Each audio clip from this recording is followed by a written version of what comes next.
So welcome back to another video. So in this video I just want to bake a cake and say Merry Christmas to everybody, and also I hope 2024 will be great. I'm going to make some more videos. Hope you enjoy the cake baking. We usually make this cake every year, me and Ingrid. Okay, so enjoy the video. Say hello to Ingrid. She's actually Hello. eating the same cake. So this is the result from a few days ago, and I brought some to work, and we brought something to my neighbor, and then to her friend, and then to my father, and then this is what we have left. So have a Merry Christmas and a Happy New Year.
Det var for mye.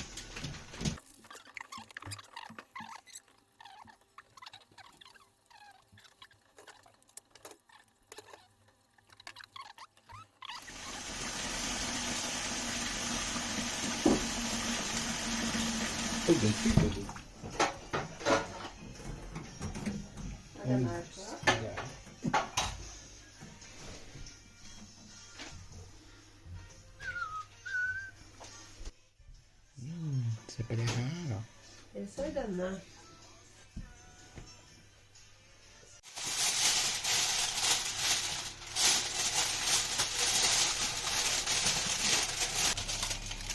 Dosis. Kle formen. Marsipan. Sjokoladen smeltet. Ligger fortsatt i vannbad, og den her nå til kjøling. Her kommer jeg med suppa di, nå må du Bam. Ja, denne her litt varm nå da.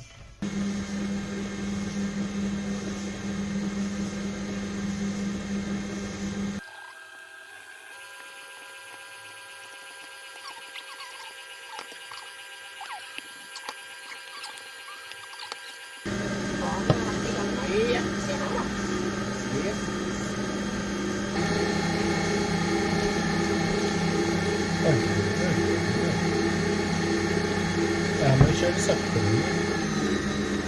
Det kommer til å bli så fullt.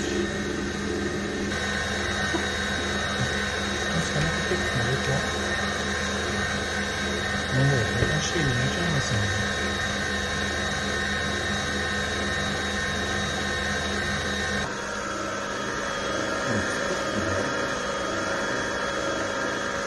Jeg skal ta den.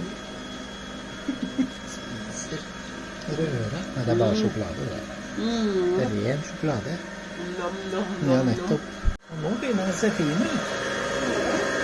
Den er så bratt og fin. Nå skal vi få opp alle ingrediensene, da. Ingrid. Løsning, da. Vi trenger ikke den akkurat nå. Sånn.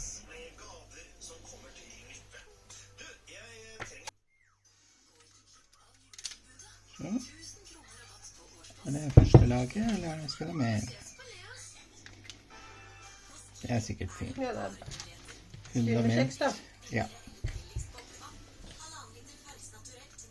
Yes, so here was a copyright strike, so I just going to talk of the video, and here we're starting with the layers, and you can use whatever you like, but we like to use raisins, marzipan, sweet crackers is basically what you need, and then you have jelly tops, so jelly candy, but you can use whatever you like, as I said. But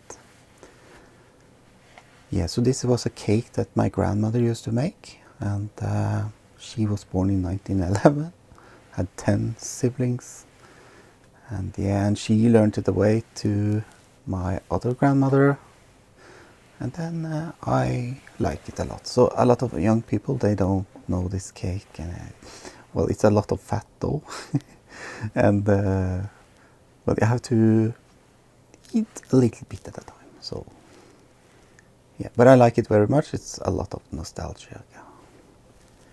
Anyway, Merry Christmas, Happy New Year. See you in 2024.